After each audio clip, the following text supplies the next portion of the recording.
me, the idea of the 4D experience is really about kind of broadening beyond your specific area of expertise and thinking about why it matters to more people than just the experts.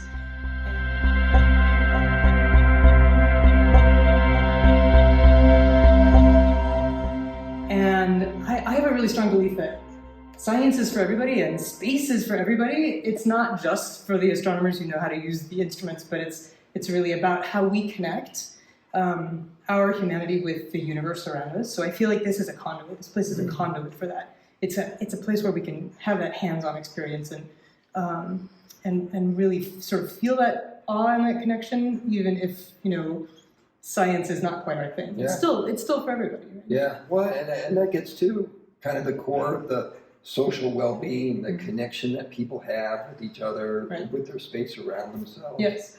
The other thing I noticed about this very special, facility here is that there's so much history here, and there's stories of people behind it, and what drove them, right, to create this space in the first place. Right. You were telling the story of how, for example, and there's certain aspects of character that I think would come through, and some of that students might reflect on and say, oh yeah, that's an interesting virtue that I could wrap my arms around. Right. And we were talking about how the building is so tightly connected with the surroundings.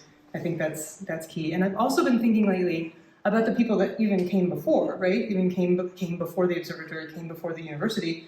There were indigenous tribes, native people on these lands who were also astronomers, right? They were organizing their lives around the motions of the sky. That's right. They were, migrating based on the seasons. They were planting and harvesting. They were following the animals. And I think that, we have an opportunity also to reconnect to that traditional knowledge. And I see the observatory as kind of just the next step in that, right? We're following the footsteps of people who have been astronomers on this land for centuries. Well, that's really fascinating.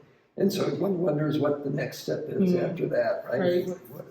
The other component that you do so well here is the public good that is embedded here. You invite the public to learn about astrophysics and astronomy, and that is a piece of kind of character preparation, lives of purpose that I think we can expose our students to. The science is great for the discovery of knowledge, but we have to share it, right? We have to learn that communication piece. Definitely. I think that's really cool. And it is such a community facility. It's such a resource. People love it. When there's an event like an eclipse or a meteor shower, the park will be filled with people. So you can really see the community has a very strong connection to this building. And I want to do more with that.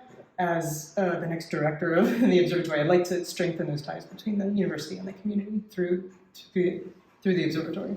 Well, I think we're looking at ways of making mileposts for our students to navigate through the four-dimensional experience while they're students here. I'd love to think that the Chamberlin Observatory could be one of those mileposts where they are kind of encouraged to come and explore and learn and listen and then reflect on those four different dimensions. Definitely. I love that.